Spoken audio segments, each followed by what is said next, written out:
ఓం నమో నారాయణ.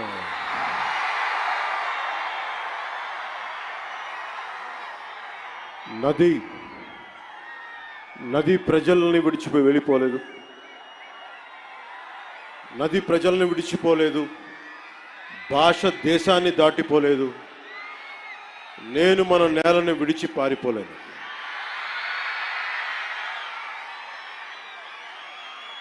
చాలా కీలకమైన సభ ఇది. ఈ రోజున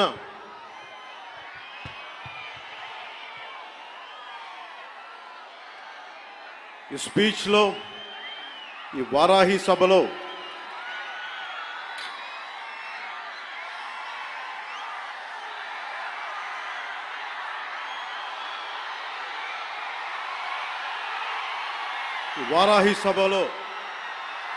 చాలా ప్రత్యేకమైనది.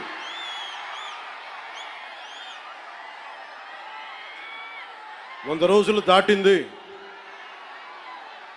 ఎన్డీఏ ప్రభుత్వం ఏర్పాటై ఆంధ్రప్రదేశ్లో ఈ 100 రోజులు ఎప్పుడు రోడ్ల మీదకి రాలా. బయటికి ఎంతసేపు అభివృద్ధి, సంక్షేమం, ప్రజలకు ఎలా మేలు చేయాలి, ఏమేం ప్రామిస్ చేశాం, వాటిని ఎలా నిలబెట్టుకోవాలి,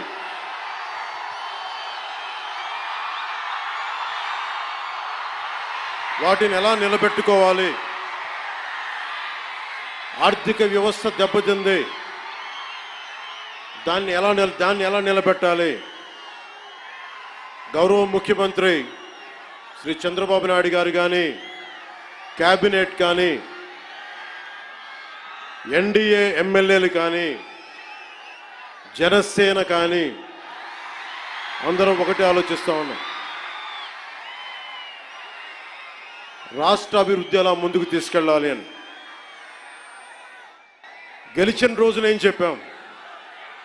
164 సభ్యులు ఎమ్మెల్యేలుగా గెలిచి, 21 మంది ఎంపీలుగా గెలిచి, ఆంధ్రప్రదేశ్ బలం, ఆంధ్రప్రదేశ్ విజయం, కేంద్ర ప్రభుత్వానికి వెన్నుదన్నుగా నిలబడింది. గెలవగానే నేను చెప్పింది కూడా ఒకటే, ఏ పార్టీ కూడా మనం పగా ప్రతీకార రాజకీయాలు ఉండవు, ద్వేషించం, చాలా మర్యాదగా వినమ్రతతోటి ఉన్నాం. దశాబ్దం పైన నన్ను వ్యక్తిగతంగా తిట్టారు, కించపరిచారు, అవమానం చేశారు. చాలా అవమానాలు పొందాం, పరాభవాలు చెందాం. ఏ రోజు పల్లెత్తు మాటల్లా స్థాయి పెరిగిపోయి, ఏ 7 కొండల వాడైతే, ఏ కలియుగ దైవం ఆయనకు కూడా అపచారం జరిగితే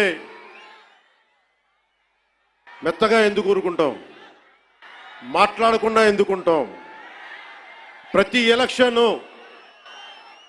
ప్రతిదీ రాజకీయ కోణంలోనే చూస్తామా? అన్ని రాజకీయాలేనా? అన్ని ఓట్ల కోసమేనా?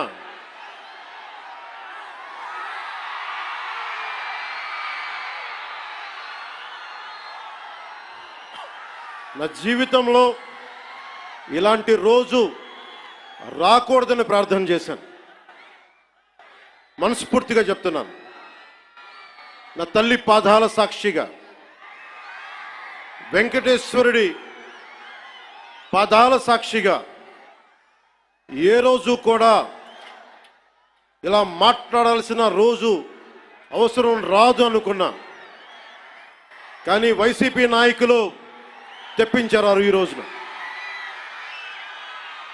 ధర్మో రక్షతి రక్షితః, ధర్మాన్ని నువ్వు రక్షిస్తే ధర్మం నిన్ను రక్షిస్తుంది. దీనినే eminent jurist, legal luminary Nanibhai Palkhivala గారు చెప్పారు ఒక మాట, ధర్మో రక్షతి రక్షత అని ఆయన చెప్పిన మాట. లా ఈజ్ కోడిఫైడ్ ధర్మాన్ని, ధర్మాన్ని ఒక క్రమంలో బిగిస్తే, ఒక చట్టంలో బిగిస్తే అది చట్టం అవుద్దని. ఈ రోజున నాకు అన్యాయం జరిగింది, నేను బయటికి రాలా. అన్ని ధర్మాలకి గౌరవం ఇచ్చే